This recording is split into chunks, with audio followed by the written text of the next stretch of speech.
¿Se ve, perdón, Emi? Se ve perfecto, sí. Ah, bueno, Sí. disculpen. No, está perfecto. Bueno, ¿esperaríamos un rato que entre más gente o cómo va, más o menos? Acordate de Hay grabar, 107, Sí. 112. No sé Edith, si lo vas a repetir a la tarde o subimos No, esta grabación. no. Para cómo me acabo de enterar que mi hermano estuvo internado con COVID, así que estoy media, espero poder dar la vida a Ay, la Edith. clase. Bueno, Menos mal cuidarse. que salió recién del cardiólogo, le pusieron los anticuerpos de caballo y con eso mejoró, pero de repente me angustia, así que espero que, bueno, cuando quieran empiezo, me avisan nomás, yo estoy viendo mi Ya pantalla estamos nomás. grabando. Ah, bueno.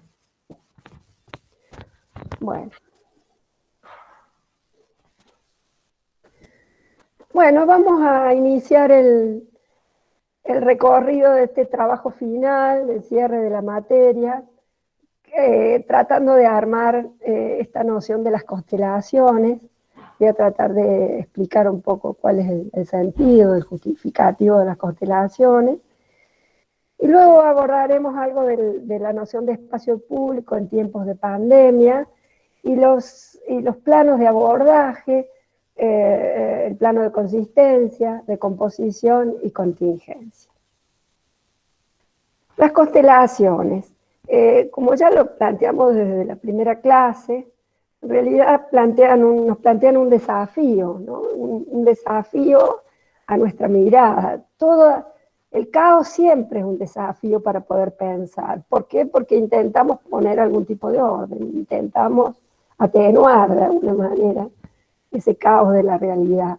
Y lo atenuamos construyendo algún tipo de mapa, algo que nos permita comprender, que nos permita desplazarnos, que nos permita asir en algo lo complejo de esa realidad, ¿no? Entonces, podríamos decir que la constelación desafía las geometrías, desafía nuestra vocación por la geometría y por cierto orden de relaciones, ¿no? Y nos estimula a imaginar recorridos, trayectos, a proyectar trazados. Las constelaciones también implican desde el punto de vista de nuestra mirada, de nuestra perspectiva, implica una construcción paradójica. La paradoja digamos, deambula en dos sentidos a la vez. Si hay una polaridad, trato de ir de un lado para otro, sin afirmar certezas. La paradoja es plantear algo de lo contradictorio, pero plantearlo como dilema, como problema. Entonces podemos decir que implica una construcción paradójica de miradas situadas y ubicuas al mismo tiempo, que en realidad nos permiten, la mirada situada implica situarse y construir desde una perspectiva, hacer explícita esa perspectiva desde donde miramos. Por eso habría como un pasaje de la doxa, que es el sentido común acrítico, digamos, lo que aparece como naturalizado, hacia las paradoxas, es decir, hacia la impugnación de ese sentido común, es decir, la mirada crítica o la conciencia crítica respecto de la realidad. Sabemos que no hay métodos únicos, por lo menos desde nuestra perspectiva, desde el enfoque de nuestra asignatura, no hay métodos unívocos de lectura de las obras de arquitectura. Sí hay interpretaciones, subrayo interpretaciones, que ponen en juego valores y visiones del mundo. ¿Qué implica esta mirada situada? En realidad, la mirada situada lo que arrastra es conceptos, contextos, representaciones. Implica también o pone en juego esta idea de un armazón relacional, una especie de gran estructura de relaciones, que nos permite hacer explícitos los paradigmas, es decir, los presupuestos culturales, ideológicos, científicos, que se ponen en juego en los procesos proyectuales. de manera implícita o explícita, ¿no? Y la mirada ubicua en realidad nos saca fuera del lugar, así como nos habíamos situado desde un punto de vista. La mirada ubicua nos permite hacer conexiones disímiles, digamos, ¿recuerdan la ubicuidad cuando caracterizábamos las derivas, esto de estar al mismo tiempo en distintos lugares? Bueno, esta mirada ubicua nos permite deslizarnos con velocidad, hacer conexiones de lo más lejanas o de lo más quizá disparatadas, pero que puedan tener algún grado de pertinencia en relación a lo que pensamos. Entonces la mirada ubicua permite cambiar de enfoque, posicionarnos en un fuera de lugar, admitir conexiones disímiles y azarosas, es decir, el azar. Hay algo del orden del azar que admite esta mirada, este pensamiento en constelación.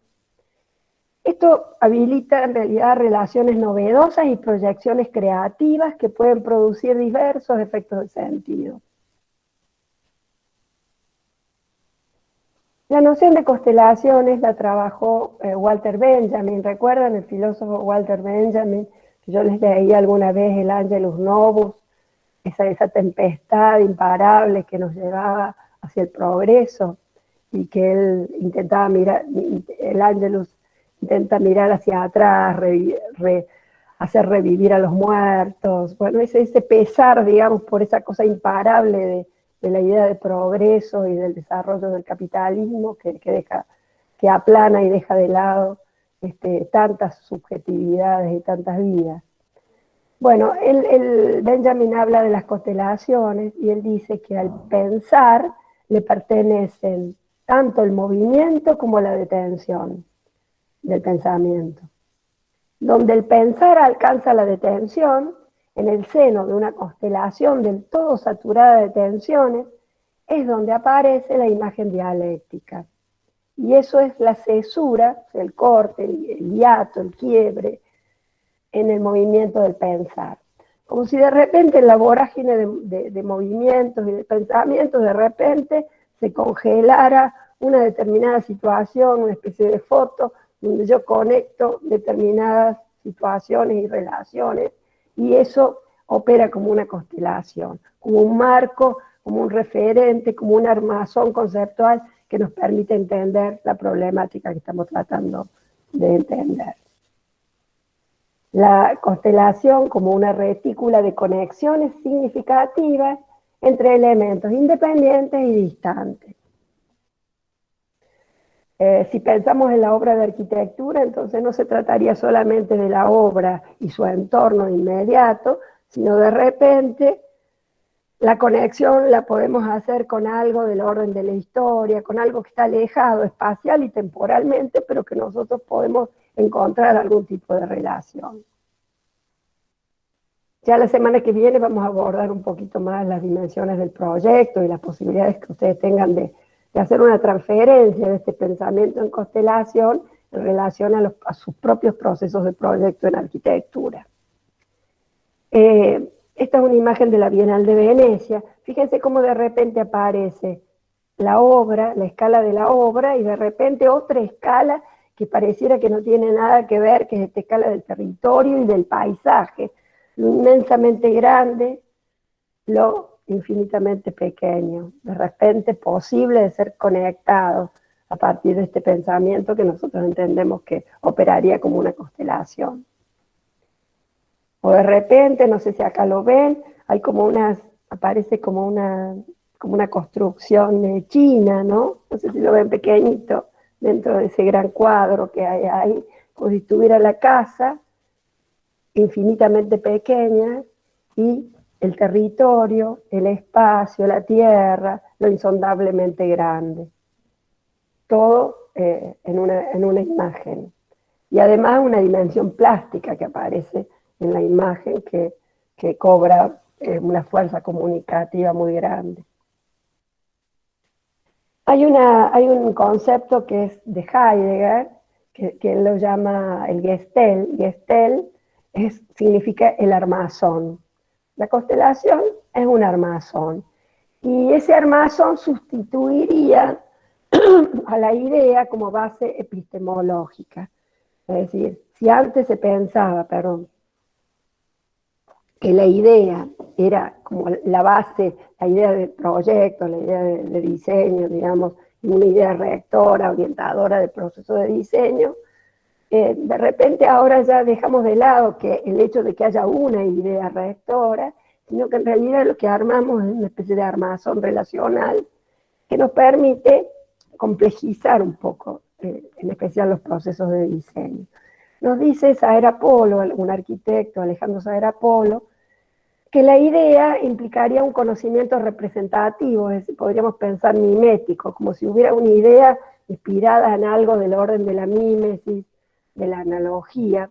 En cambio, el armazón pone en juego una concepción relacional y operativa de la realidad, más próxima también a ese pensamiento de las derivas, ese pensamiento de lo rizomático que hablamos en los teóricos anteriores.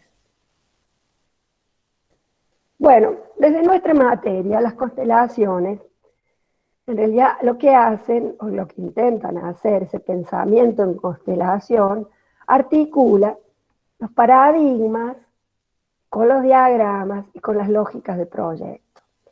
Y si al centro ponemos un autor, arquitecto, obras o lo que querramos, la problemática que querramos estudiar, comprender, interpretar, en realidad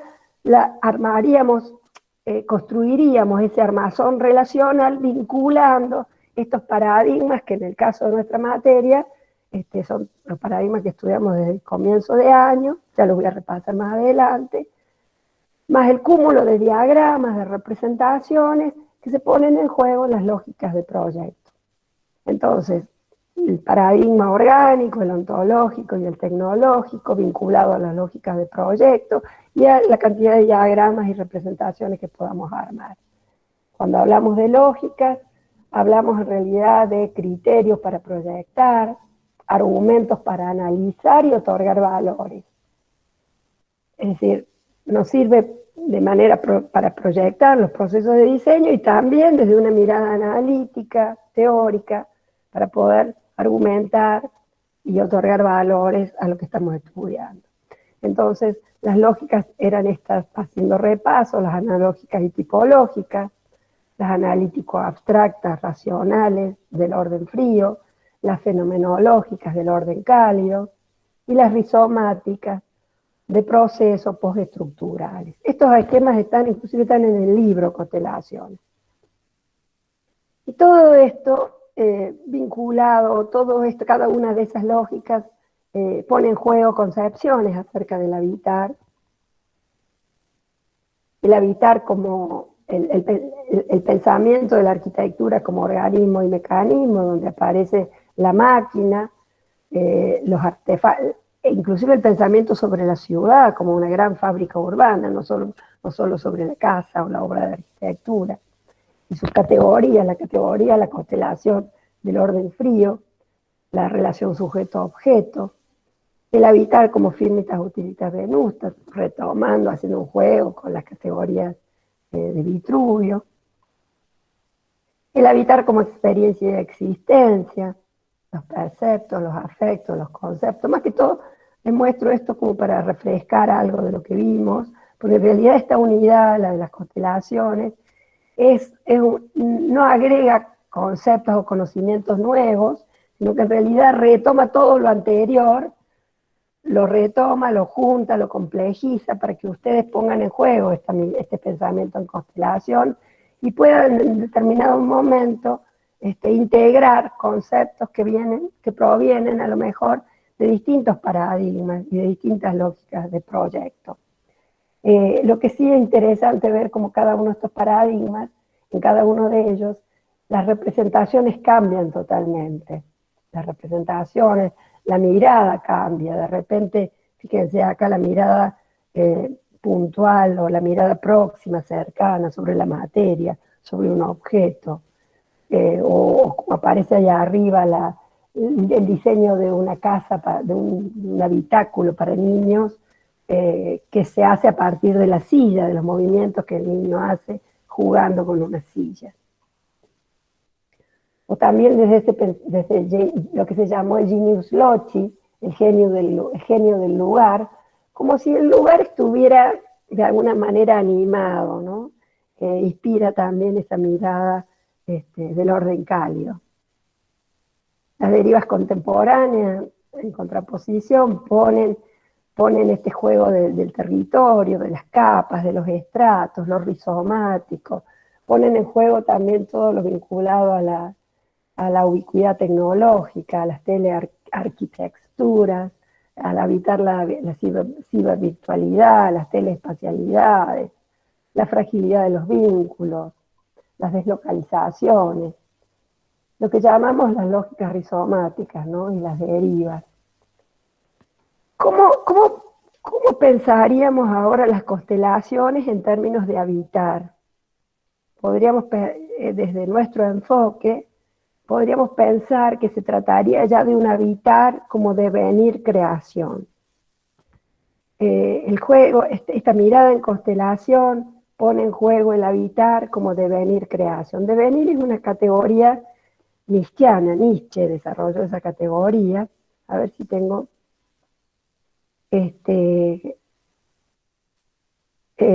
bueno, le hago una cita previa de Klossowski, un artista del siglo XX, teórico.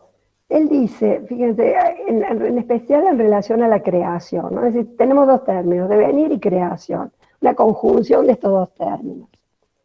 Si el sentido de cualquier creación eminente es romper con los hábitos gregarios, que dirigen continuamente la existencia hacia fines exclusivamente útiles al régimen opresivo de la mediocridad, en el campo experimental, porque él lo hace desde el cine, desde el arte, crear, él dice, es ejercer violencia contra lo que existe. Violencia en el sentido de ruptura, ¿no? De romper con lo que existe, de generar algún tipo de ruptura. Y por ende también contra la integridad de los seres. Cualquier creación novedosa debe provocar un estado de inseguridad. La creación deja de ser un juego al margen de la realidad. En lo sucesivo, el creador no reproduce miméticamente, no imita, sino que él mismo produce lo real. Es decir, hay creación cuando se supera el estadio de la mímesis, de la imitación, y empieza y se abre la emergencia de lo otro, de lo nuevo, de lo que hasta ese momento no existía. Decíamos que Nietzsche plantea esa categoría del devenir.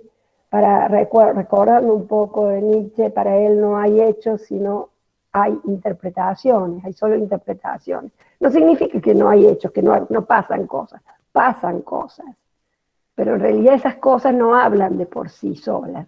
Hace falta un lenguaje que las haga hablar, y ese lenguaje siempre recorta, interpreta, ya sea el lenguaje de la imagen, de los dibujos, de las palabras, la manera en que está formulado ese hecho ya implica una interpretación. Para él conocer es apropiar e investir de valores, es decir, nosotros al interpretar proyectamos valores sobre lo que miramos. Por eso construimos conceptos siempre desde una perspectiva, desde una pertenencia a un mundo con prejuicios, con tradición, con historia. A partir de ese perspectivismo nietzscheano, el espacio de la verdad, es decir, esa idea de verdad justamente como eso, como la pura verdad, se fragmenta en una infinidad de perspectivas. Nietzsche decía que la verdad es una cristalización de antiguas metáforas. Y las metáforas, sabemos, son mentiras. Es decir, es un recurso del lenguaje, una figura retórica que permite que rápidamente yo entienda algo. Alguna vez le di ejemplo, luna de plata. No es de plata la luna, pero si yo lo digo así, estoy atravesando, estoy cargando de sentido la luna, le estoy impregnando de los valores de la plata y viceversa. Entonces, bueno, eso es una metáfora. pero en términos de verdad no es verdad, es una mentira. No se presta a la literalidad, las metáforas. Bueno, poner en juego las interpretaciones implica hacer explícitos desde dónde miramos, desde qué nociones, desde qué punto de vista, desde qué ideología, desde qué situación histórico-social, desde qué valores, poner en juego los valores en especial. Por eso nos dice Nietzsche, bueno, y esta es una interpretación que hace Gilles Deleuze en un texto, en un libro que se llama Nietzsche y la filosofía, que la esencia, es decir, que no habría una esencia, en realidad esta mirada estaría echando por tierra lo primero que estudiamos, ¿recuerda el habitar como descubrimiento? Donde se suponía que había una influencia platónica o neoplatónica de descubrir esa verdad que era temporal, histórica, metafísica, que estaba en ese otro mundo. Nietzsche nos está diciendo que no hay en realidad una verdad fuera de este mundo, y ni siquiera hay esencias, porque la esencia implicaría algo perdurable, eterno, que fue creado de una vez y para siempre. Por eso para Nietzsche la esencia, el ser, es una realidad perspectiva y supone una pluralidad. Bueno, de esto se trata, ¿no? Admitir las las pluralidades desde este enfoque, desde nuestro enfoque. La pluralidad tampoco es un todo vale, significa hacer explícito desde a dónde me posiciono, desde qué valores, para poder estudiar, analizar, interpretar algo. Entonces, otra cosa que abre o que agrega, que me parece que es muy interesante en esto de habitar como devenir creación, es la pregunta por el quién. Es decir, se abre la pregunta por el quién, que es una pregunta también por el poder, digamos, distingue que hay distintos quiénes. Hay quienes que tienen más poder que otros, hay distintas posiciones dentro de la escala social que hace que no todos podamos tener la potencia, la posibilidad de habitar de la misma manera. Entonces la pregunta por el quién implica desde dónde, desde qué potencia, desde qué diferencias podemos pensar el habitar.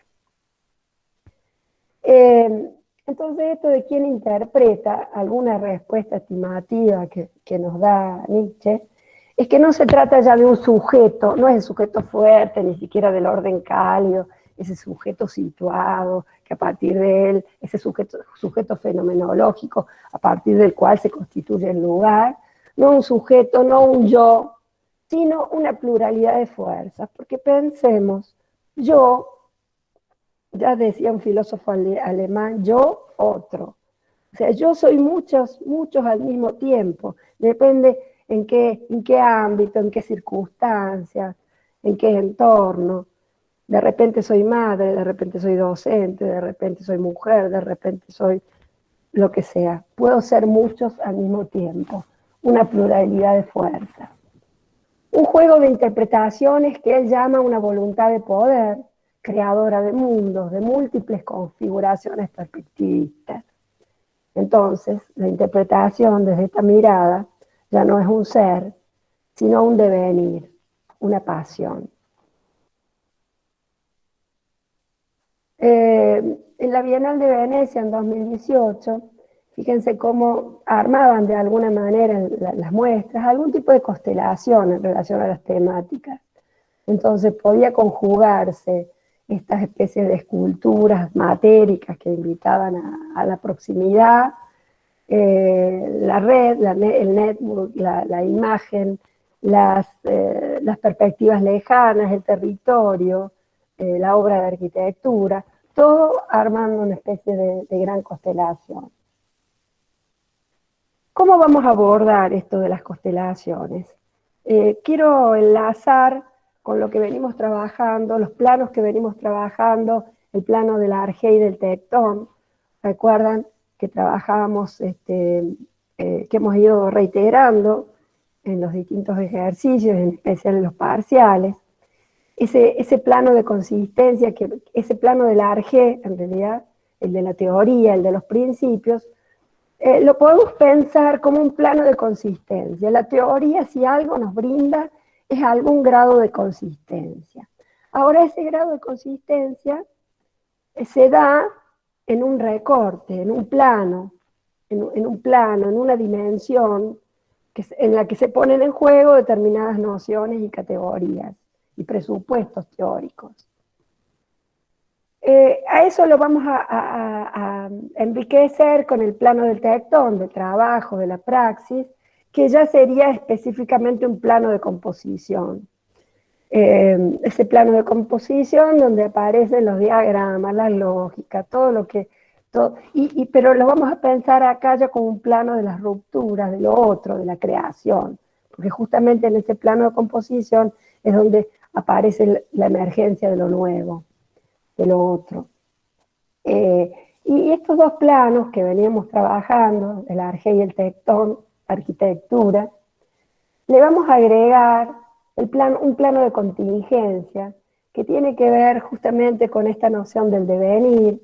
El devenir, recuerdan, yo les expliqué que es un estado de cambio, de transformación, que no tiene ni origen ni destino.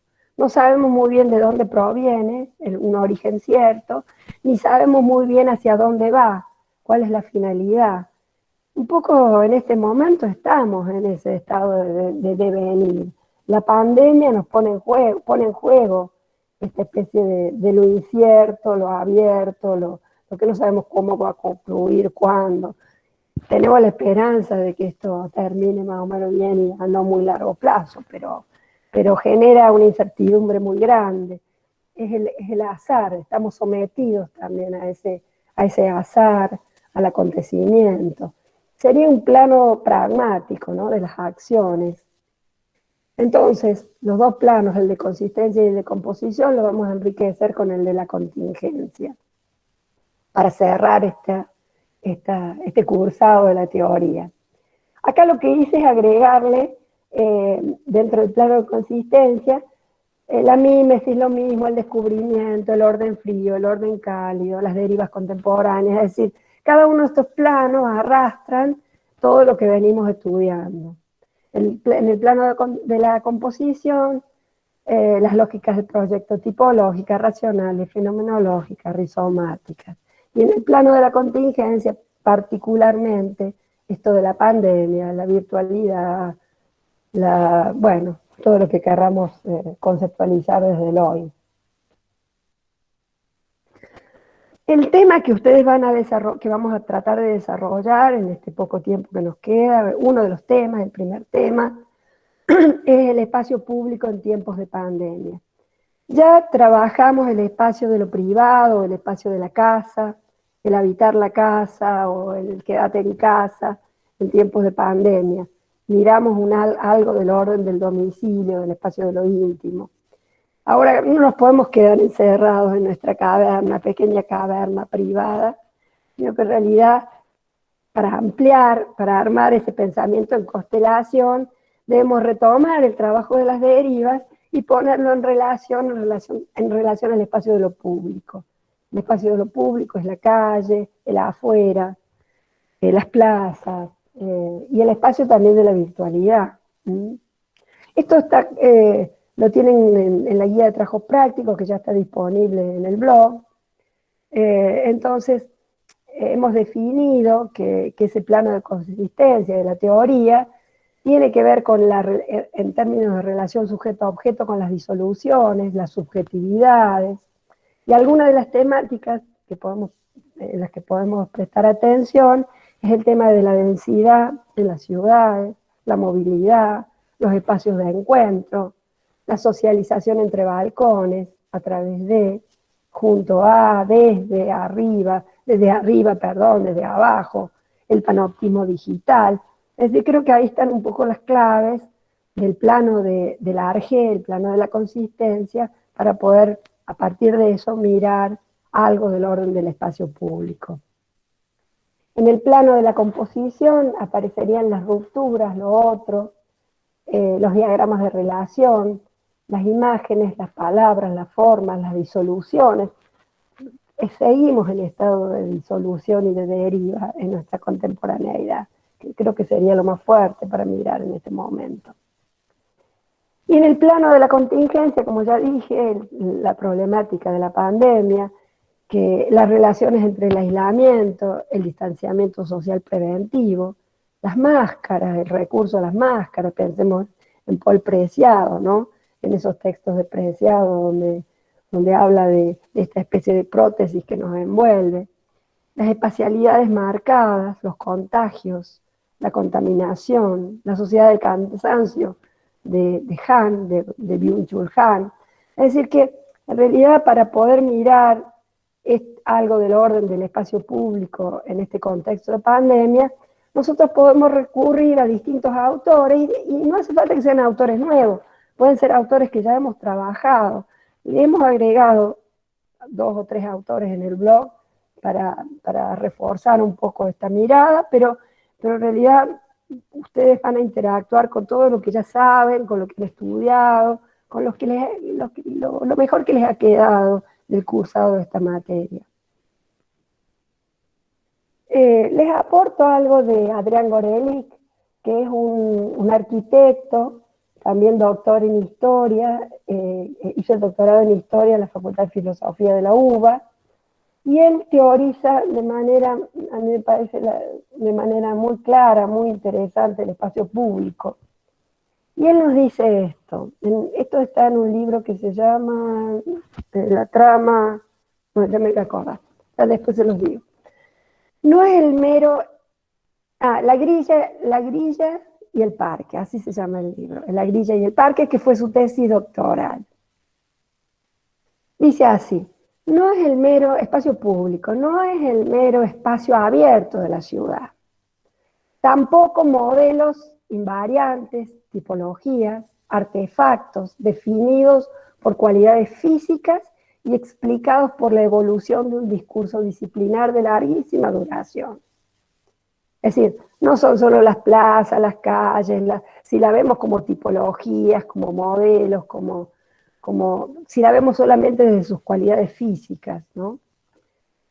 Sino más bien es el producto de una colisión es un choque, una colisión fugaz e inestable entre forma y política.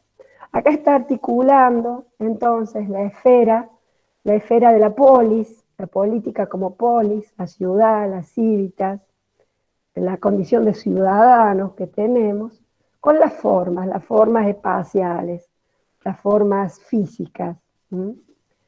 Entonces el espacio público, y subrayo esto de colisión, porque el espacio público podemos decir que no es dócil.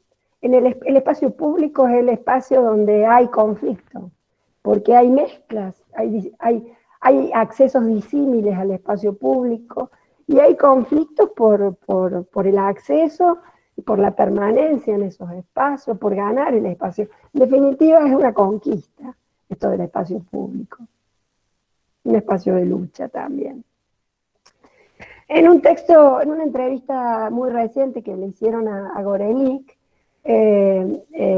una revista Z, creo que se llama, un diario Z, ahí lo definen, él dice, la vida en Buenos Aires es un infierno, sin embargo, hay que preguntarse la vida de quién. Y yo subrayo esto del quién, que es un poco la mirada nietzscheana que les nombré hace un rato, porque no todos estamos en la misma posición como para habitar, y hay condiciones extremas, digamos, de gente que está excluida, totalmente desposeída, y evidentemente son los que están sufriendo más este momento de la pandemia, o gente que se ha quedado sin trabajo, gente de la clase media que ha caído, digamos, porque se ha quedado desocupada. Entonces, en síntesis, hay una profunda desigualdad, en especial en nuestras ciudades latinoamericanas, y bueno, entonces pensar el espacio público en este contexto implica preguntarse por el quién también. Y yo acá extraje un texto, se lo leo porque me parece que es muy claro. Él dice, la villa nace como un lugar de transición. Es decir, porque gente que se iba del interior, del campo, de lugares más despoblados, en búsqueda de mejores oportunidades, entonces iban a las grandes metrópolis, a Buenos Aires, en mayor medida, pero también en otros centros urbanos, en Córdoba misma. Y en realidad se pensaba como un lugar transitorio, digamos. Me meto en esos espacios, el espacio de la villa, hasta que consiga un ascenso social, un mejor lugar para habitar, para vivir. Él distingue la villa del asentamiento, un asentamiento que pretende ser un barrio popular. El trazado de la villa, nos dice, es laberíntico. Recuerda un poco a esta cosa premoderna, ¿no? Medieval. Mientras que los asentamientos se trazan con manzanas, tratando de replicar el trazado del resto de la ciudad, porque quieren convertirse en barrios normales. Es la típica reivindicación de los movimientos sociales de la década del 90. No quieren revolucionar la sociedad, quieren que la sociedad les haga un lugar, quieren integrarse. Frente a esto, nos dice, la propuesta de lotes con servicios que levantan muchos movimientos sociales hoy, tiene lógica como demanda, es decir, razonable como demanda, pero para la clase política es una vergüenza. Digamos la clase política, digamos los urbanistas, los arquitectos, significa el abandono de cualquier idea de que este territorio necesita ser pensado, proyectado, planificado. Es decir, que hay una responsabilidad de los arquitectos, de los planificadores y de los políticos también para organizar algo y para poder dar albergue y dar cabida a todos estos sectores tan excluidos que no tienen un habitar más o menos digno. Él dice, responder mecánicamente a la demanda de lotes con servicios implica que uno cree que todo el territorio que rodea la metrópoli, está hablando de Buenos Aires, puede cuadricularse y que en cada manzana tiene que haber lotes y en cada lote una casa. Y nos dice, si uno quiere darle vivienda digna a una metrópolis de 13 millones de habitantes, con una casa por lote, es una locura, es totalmente irracional. No alcanzaría el territorio de Argentina, digamos, como además sería costosísimo porque no habría posibilidad de brindar servicios. Si nos extendemos indefinidamente en el territorio, a lo mejor alcanza el territorio, pero sería inmanejable totalmente. No sé si se entiende un poco la idea. Esto, de todos modos, está desarrollado en esa entrevista que ustedes la van a poder leer.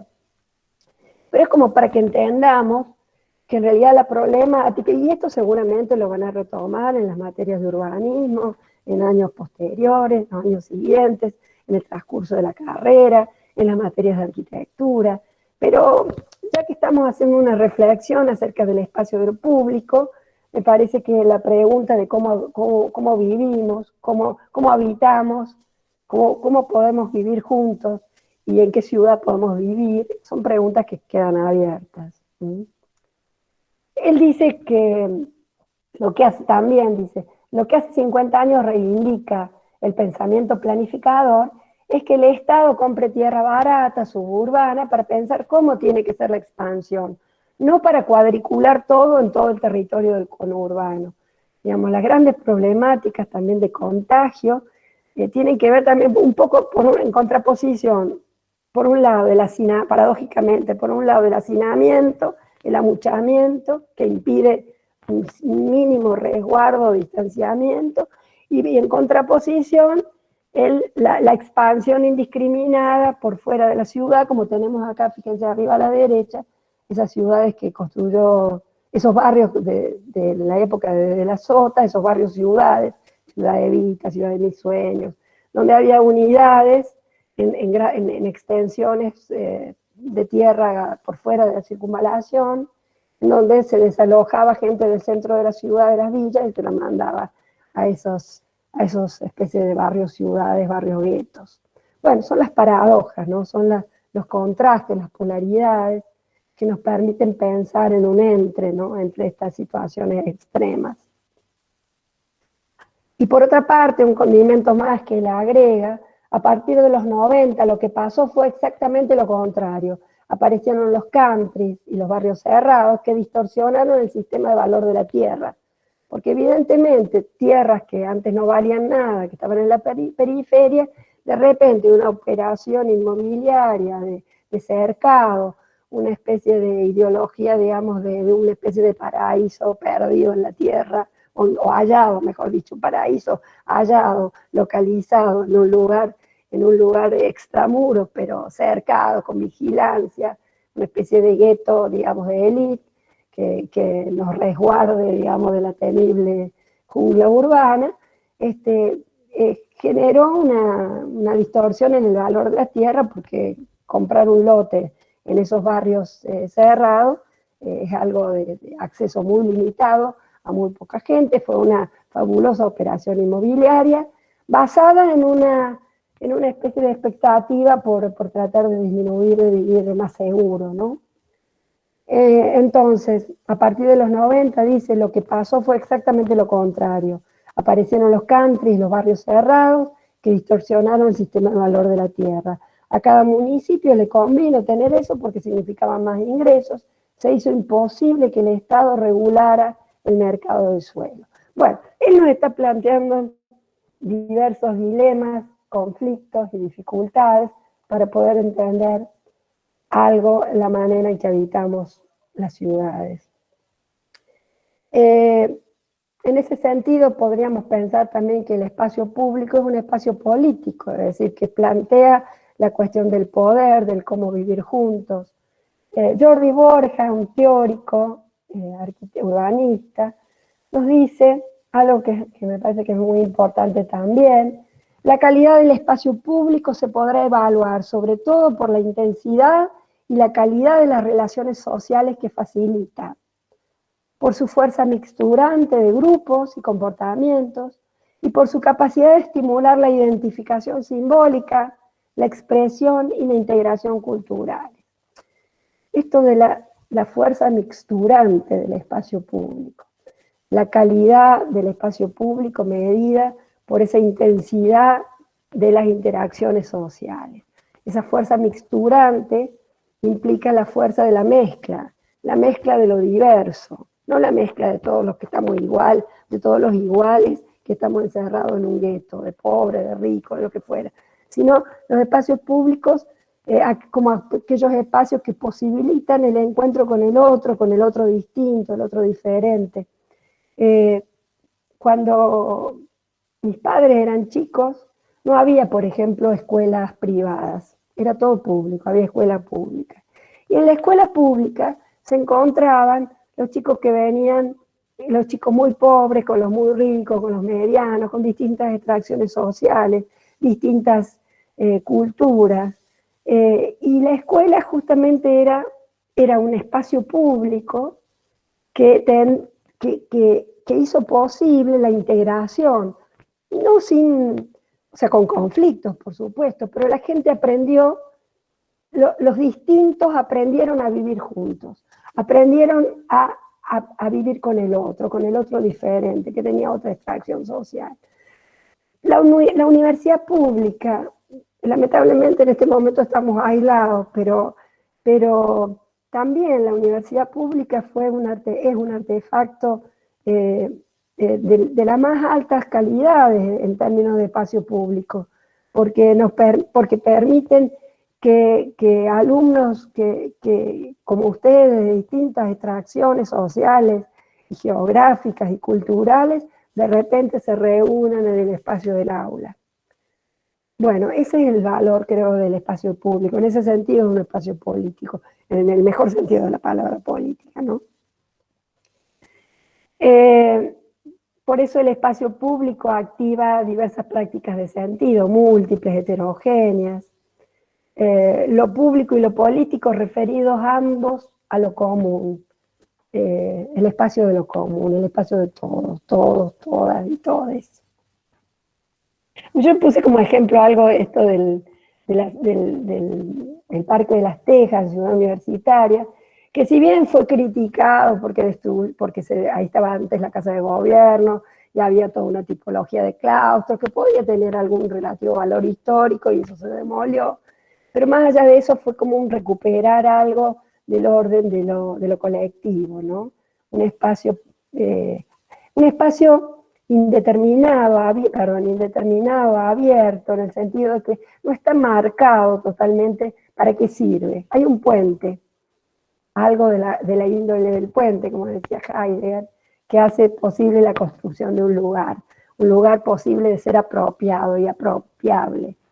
Hay el puente, están estos asientos, algunos pequeños lugares para sentarse, o el césped, lugar para juntarse, para tomar mate, para esa confluencia de lo múltiple, del otro. El campo en realidad adquiere sentido a partir justamente de esa apropiación. Y además también el vínculo con Nueva Córdoba, con gente que no necesariamente son estudiantes, pero que pueden apropiarse de estos lugares. Por eso esto de la homogeneidad y la heterogeneidad, es lo que de alguna manera el espacio público debería tender a lo heterogéneo. La homogeneidad es lo mismo, los iguales. Podemos en nuestra casa de repente seleccionar con quién vivimos, con quién habitamos y tendemos a tener algún grado de homogeneidad. Pero en el espacio público debemos abrirnos a la heterogeneidad, al encuentro con el otro, a lo común heterogéneo. La figura del espacio público, entonces, creo que posibilita la emergencia de estas condiciones de encuentro con la diferencia. Un espacio de posibilidad para que algo acontezca por fuera de lo expectable y de lo normado. Es decir, podríamos pensarlo como el espacio del acontecimiento. Que algo acontezca, que algo ocurra, algo que yo no tenía previsto para nada.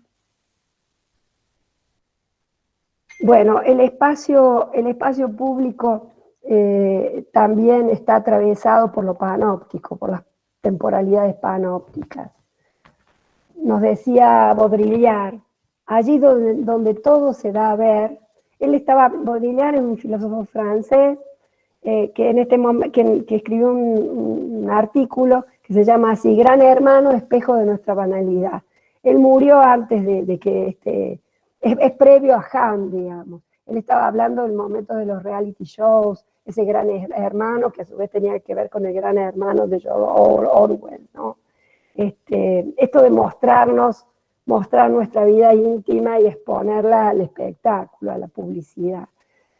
Porque eso también tiene que ver con el espacio público. El espacio público no es solamente físico-político, como les expliqué, sino que también la esfera del espacio público es todo lo que yo muestro a través de las redes. Allí donde, nos dice Baudrillard, allí donde todo se da a ver, nos persuadimos de que ya no queda nada por ver. Es decir, es como estamos casi hipnotizados por la sobreabundancia de imágenes, de estímulos, de información. Es tanto el bombardeo permanente que en realidad nos persuadimos, ya no nos sorprendemos de nada, ya no nos queda nada por ver. Son el espejo de la banalidad y el grado cero. En ellos contemplamos una socialización virtual, forzada, que manifiesta la desaparición del otro como ser social. El propio público resulta movilizado como voyeur y juez al mismo tiempo. Más allá del control, nos dice, los sujetos involucrados dejan de ser víctimas de la imagen y se convierten inexorablemente ellos mismos en la imagen. Son visibles a cada instante, están sobreexpuestos al foco de la información y se los obliga todo el tiempo a producirse, a expresarse. Bueno, retomen esto y vincúlenlo con lo de Baudrillard, con lo de Han. Una alumna de una materia electiva que damos con Mariana y con Sergio y con Luis también, armó esta especie de máquina delirante pensando el espacio público en tiempos de pandemia. Máquina delirante, así la llamábamos, ¿no? Como una especie de máquina de pensar, una máquina crítica, no es la máquina del orden frío, sino que una máquina crítica, una máquina de este pensamiento en constelación, podríamos decir, ¿no? Entonces, donde armó una especie de relación entre, digamos, el frente de las manzanas, digamos, el perfil urbano, la calle, la interacción entre los balcones, y armó como una especie de utopía, digamos, de conexión y de vínculos entre los vecinos en Córdoba, en el espacio de Córdoba, y a su vez lo relaciono con Magritte, digamos, con el arte. Este es otro alumno que con la misma problemática, en realidad hizo una serie de diagramas muy interesantes, los diagramas, pensando en las vistas, en la relación entre el edificio donde habita y la calle, la esquina, las distintas visiones, los límites, los bordes, los vectores de relación, arma una especie de constelación, ¿no? Con todos estos diagramas, todo blanco-negro, y al final aparece esta explosión, digamos, donde el espacio público también se ve atravesado por la virtualidad. Otro de los alumnos hizo algo también muy interesante, de repente incorporó, se los muestro porque tiene relación con lo que estamos viendo, incorporó algunas películas. Yo sé que muchos de ustedes en los talleres trabajaron distintos films, y bueno, aparece Matrix, Truman Show, Los Monos, bueno, distintas películas, distintos films, y al lado la interpretación, una interpretación que vinculada al tiempo contemporáneo, y este tiempo específico, esta problemática que nos toca vivir, ¿no? De la pandemia. Porque de alguna manera la ciencia ficción, todo ese imaginario, nos habita y tiene tanta influencia en nuestra concepción de nuestro propio mundo, que en realidad interactuamos con todo este imaginario que llevamos a cuestas. Bueno, ya para ir terminando, les presento algo de Richard Sennett. Richard Sennett es un sociólogo estadounidense que tiene muchos textos muy interesantes, ha pensado la ciudad, el urbanismo. Y en una entrevista que le hicieron, una muy corta, que la tienen en el blog, piensa el futuro después del coronavirus. Entonces él retoma esta noción de las ciudades de 15 minutos, o como que vamos a hacer ciudades de 15 minutos. ¿Qué tipo de transformaciones en las ciudades las volverían más habitables, menos proclives a los contagios? Y él nos dice así: necesitaremos encontrar otras formas de densidad física que permitan a las personas comunicarse, ver a los vecinos y participar en la vida de la calle, aunque estén separadas temporalmente.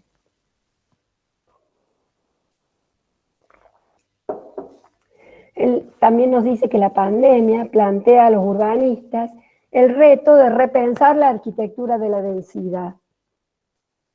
Y nos recuerda también que en el pasado los urbanistas chinos encontraron esta clase de flexibilidad en los patios shikumen. Yo la verdad que nunca había sentido nombrar estos patios shikumen, me puse a buscar, no encontré mucho. Encontré esta imagen, que en realidad son calles de shikumen renovadas en Titiandi. Pareciera ser que son, digamos, dentro de una ciudad densa o aglomerada, serían como espaciar, granular, con algunos patios, con algunas callejuelas, generar pequeñas, aunque sean mínimas, transiciones por donde pueda generarse ventilaciones, que en ese momento seguramente también fue algo higiénico, ¿no? que necesario para poder convivir en la ciudad. Está bueno para investigarlo, ¿no? Los arquitectos y los planificadores tienen que idear su equivalente contemporáneo, sería el desafío que nos plantea, ese equivalente contemporáneo a esos patios shikumen. Y bueno, dentro de ese texto también nos dice: la ventaja del transporte público consiste en reunir de manera eficiente a un gran número de viajeros, pero esta no es una forma sana de densificación, más en este momento de contagios, ¿no? Por esta razón, los planificadores de París y Bogotá están estudiando las denominadas ciudades de 15 minutos, en las que la población puede desplazarse a pie o en bicicleta a los nodos densos del núcleo urbano, en vez de viajar por medios mecánicos a los centros densos. Hacerlas realidad, sin embargo, exigirá una revolución económica, especialmente en las ciudades en desarrollo, en las que las fábricas están situadas lejos de los barrios y los asentamientos irregulares en los que viven los trabajadores. Por eso, y concluye, la relación más general entre riqueza y respeto al medio ambiente nos exige repensar la densidad de manera radical. Bueno, son algunas líneas como para pensar nuestra contemporaneidad y nuestro futuro cuando salgamos de la pandemia. Y no quiero terminar esto sin recomendarle un libro de Richard Sennett que se llama Carne y Piedra, que tiene sus buenos años, pero es muy, muy interesante, porque en realidad, así como veíamos desde una mirada fenomenológica el cuerpo, acá aparece no solo cuerpo, sino carne y piedra, la relación entre el cuerpo y la ciudad en la civilización occidental, y parte de las ciudades griegas en adelante. Muy interesante el libro y no es muy difícil de leer. No sé si se ve algo, acá lo tengo, muy hermoso el libro, casi un libro de cabecera. Bueno, con esto termino, a ver, voy a dejar de presentar, dejar de compartir, y ahora vuelvo al Meet. Bueno, ¿están ahí? ¿Me escuchan? Sí, profe. Ah, bueno. No quise en realidad, tenía miedo que se me fuera muy largo, por eso no fui haciendo no les hice preguntas, no tenía miedo de no organizarme bien con el tiempo, pero más o menos se entendió un poco la complejidad de la tarea. A ver. ¿Algún comentario, alguna inquietud? En realidad sé que planteé varios temas. Por una parte me interesa que entiendan este pensamiento en constelación, que en realidad toma todo lo anterior y toma lo mejor de todo lo que hemos podido ver, es decir, lo que a cada uno le ha quedado. Como si tomáramos una zarandeáramos, y bueno, ¿qué quedó? ¿Qué quedó después de cursar teoría y método B? Espero que algo les haya quedado, seguramente muchas puntas abiertas, y si le quedaron dudas, conflictos, incertidumbres, bueno, no está mal tampoco, ¿no? Son puntas para repensar. Y bueno, y ya en taller nos queda esta primera parte de completar las derivas en el espacio de lo público en tiempo de pandemia, y después la clase que viene, no sé si la clase que viene o la otra, daré el último teórico, y ahí ya vamos a tratar se entendió, dice Ona Branc, ya vamos a tratar de hacer una transferencia al proceso de proyecto de cada uno, digamos. Entonces vamos a hacer un cierre donde ustedes traten de pensar cómo todas estas nociones, conflictos, problemáticas que venimos trabajando y estudiando en esta materia, la podemos llevar al proceso de diseño en la materia de arquitectura. Que ese sería un poco el objetivo, de que vean que todo esto es transferible totalmente a proyectos.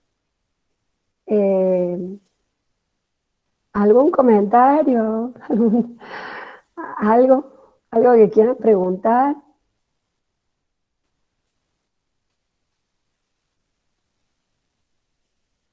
Los docentes también, si quieren agregar algo, complementar algo. Estamos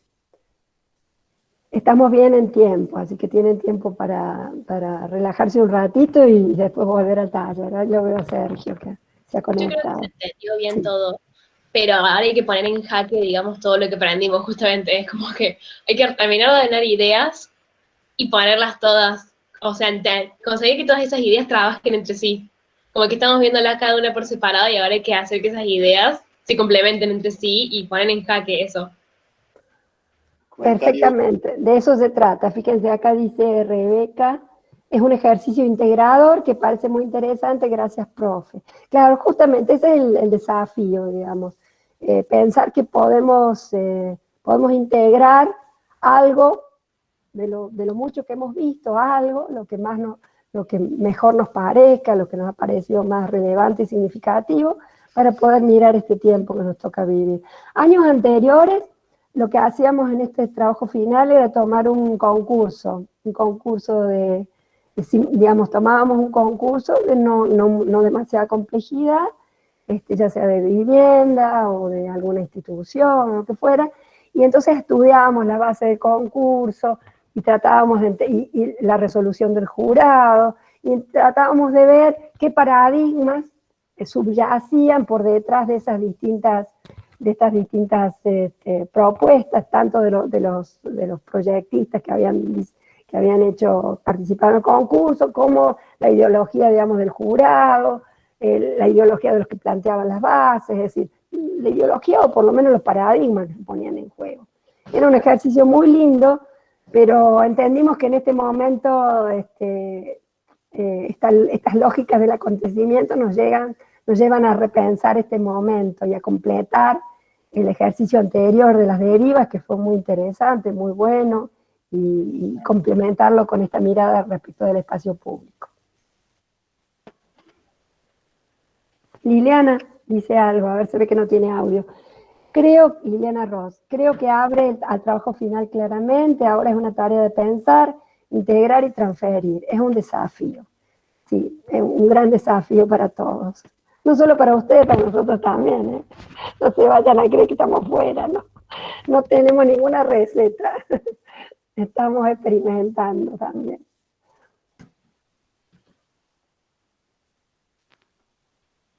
¿Algo más?